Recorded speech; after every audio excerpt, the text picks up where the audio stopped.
The Fed's two-day policy meeting concludes today. For more on that, in the recent corporate borrowing spree, let's bring in Meghan Graper. She is global co-head of debt capital markets at Barclays. And I guess once again, we're going to be listening very closely.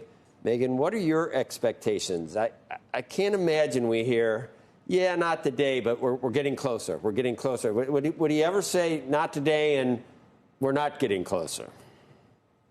Yeah, I mean, I think Powell's in a bit of a bind. I mean, he's going to have to acknowledge that data has been disappointing in the press conference. And I think while he's likely to downplay the possibility of outright hikes, he's also going to have to manage to walk back some of his past comments about the extent of policy restrictiveness. And without a new dot plot on offer, I think his comments are likely to skew a bit more hawkish here this afternoon and lean towards this need for tighter financial conditions. So I think they dropped the "at some point this year" language that he referenced in the last meeting as it relates to sort of the dialing back of policy restraint. We're not at 50-50 yet on hikes versus cuts, are we?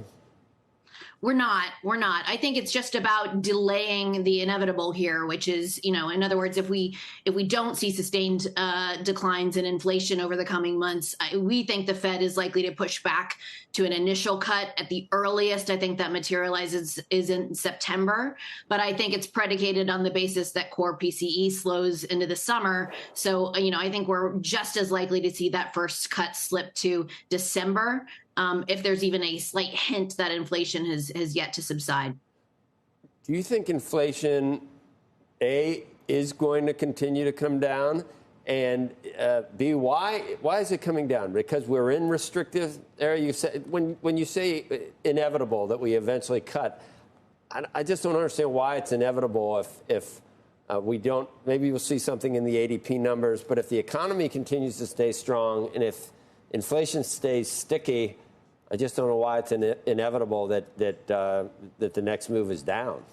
No, it's a great point. I think some of this ties to the Fed being loath to sort of risk losing credibility with the market at this late stage. I mean, I think equally there's a compelling case that higher for longer will in and of itself contribute to further tightening over time, and that should reduce the need for rate hikes. So I think sitting tight here for a prolonged period, even if that's into the turn of the year, is probably the right course of action.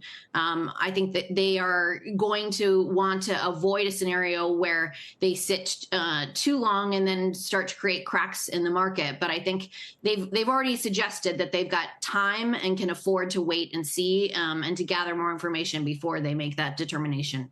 What can you tell me about just the overall lending environment, corporate and bank and elsewhere? I would imagine rates are tracking the 10-year and the 2-year back up at this point. The dollar is starting to wreak havoc around the world in other currencies. There's some dislocations that are occurring. Are any of them troubling or going to get out of hand?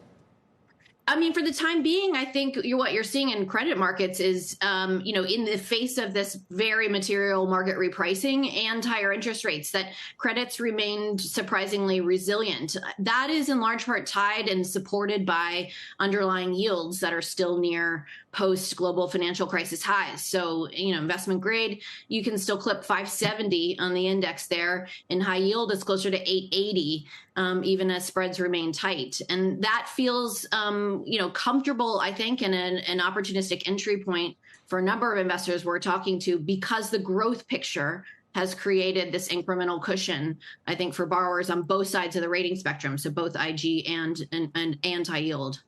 You think in the comments today from Jay Powell, you think there will be a noticeable shift in tone? I think he has to. I think we saw a precursor to that in the Fed speak prior to their blackouts, pretty much across the board, and unwinding of what was sort of Powell, I think, getting a bit ahead of his skis at the last meeting. So, yes, I think we're going to expect a more hawkish stance here, or less dovish stance, if you will. And that's consistent with the repricing we're seeing in the market with one cut now priced in ahead of year end. It was closer to 3 cuts priced in at the start of the month. We got ADP coming. I wouldn't know which side of the trade to take. right now? I don't. Do you have a notion? It's going to be really hot. I think the bias is that rates are going to continue to trend higher. So our rate strategists are calling to be short 10-year notes heading into this meeting. They've been of that view for several weeks now.